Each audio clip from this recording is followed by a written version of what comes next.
Great pleasure to be here with John Turturro, returning to TCM here at the United Palace Theater in Washington Heights. It's quite a place. Wow, this is the real movie palace. Yeah, John's programmed 2 movies tonight, part of his 2-for-1 double feature, and he, as a word of warning, he has made it very clear he is here to talk about Robert Mitchum and Robert Ryan. And we're going to do Out of the Past with Mitchum, and then we'll have the setup with Robert Ryan. What is it about these guys that appeals to you? Well, they're very different. You know, obviously, they were in Crossfire together, which was one of Robert Ryan's first big roles. That's right. Academy Award nomination for him too, yeah. But to start with Out of the Past by Jacques Tourneur. I don't know how many days they had to shoot this film, but I've read various accounts, and it was something like 20 days. I could be wrong. They definitely have rear projections of Lake Tahoe and other things. Yep. There's a lot of locations. The film is sort of about a guy who's on a path to destruction. It's not a typical film noir that the person solves the case. There's so much plot in the film, you think, this can't really work. There's a double cross versus a setup, then Mitchum is the patsy. Right, But, they introduce a thing in the last 30 minutes of this movie, which a bunch of characters that you've never heard of before that set up the final double cross, and I would just tell people, don't worry about it. No. Like, don't trouble yourself. You're in really good hands. That's you right, just know this guy's on a train, and he's this, you know, kind of mass of humanity in a way. Right. That's all these things are going to happen to him. And I'm a big Robert Mitchum fan. When you see him just enter the frame, the size of his shoulders, it's almost like he's a superhero. The guy in that raincoat, he is beyond sexy. He's as sexy as you can be in a movie. Because he has kind of a gentleness to him. And I think this is one of those performances where you see all his confidence and his sort of vulnerability and self-doubt. And I think he was a guy who second-guessed himself a lot during his life. He turned out a lot of great roles. But you're watching someone who obviously is sort of, he did play the patsy in a lot of different movies, but a very complex a version of a person who's making these decisions, sometimes the right ones and sometimes the wrong ones. And he also, at many points in this movie, you'll see, he's aware that he's the patsy. Yeah, he is. Yet he continues forward. I mean, even when he says, get out, because I have to sleep in this bed. Yeah. Let's just leave it where it all is. Get out.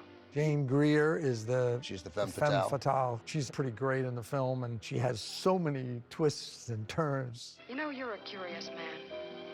You're gonna make every guy you meet a little bit curious. He tosses off so many lines in this film, like sort of a jazz musician. I don't want to die. Neither do I, baby, but if I have to, I'm gonna die last. And you can see he has a real musicality. I mean, he was a good musician, and he was a very good singer. And I still think that's great. The fact that Robert Mitchum was a great singer. He was a really good singer. I would love to see, I've never seen this film with a big audience, but it's the one, there are like so many zingers. I wrote down like 35 different lines that just struck me. Okay, just give me one. Well, I mean, first of all, the most famous is... Baby, I don't care. Won't you believe it? Baby, I don't care.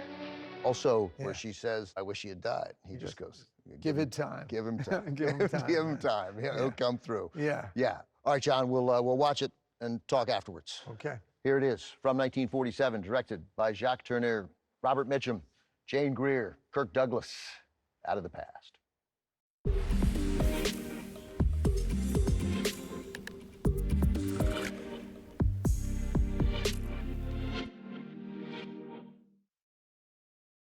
Back with John Turturro, who I didn't really mention, actor, director John Turturro, and really I just think one of the best actors the country has ever produced. So thank you. Just a little slice. Very kind. We've just seen another great actor, and clearly, as you were coming up, the actor maybe you admired most or pretty close to it, he's up there. You know, I think I've gotten to appreciate him even more as I've gotten older. He's so disarming, and yet he's still dangerous in every scene. Like that little bit of what makes him sexy, and instantly though, I mean, you see it in the movie here when even when he's delivering a tough line, he is incredibly charming. Oh yeah, no, he's really like a great musician.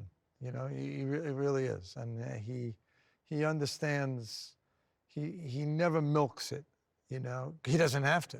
You're watching a man make all kinds of decisions, like living by his wits and also by his feelings. He's a real example of a flawed human being who also has a lot of honorable aspects to him, but he's also an animal. Yeah, but that code, and you saw it at the end, like he clearly told the kid, right? He clearly said to him, you make it clear to Virginia Houston, to Anne, Right. that I'm running away with her so that she can move on with her life. And the kid does it and gives the little nod. I mean, it's a heartbreaking end to the film, Yeah. but also beautiful. Because he made the call that got the cops out there.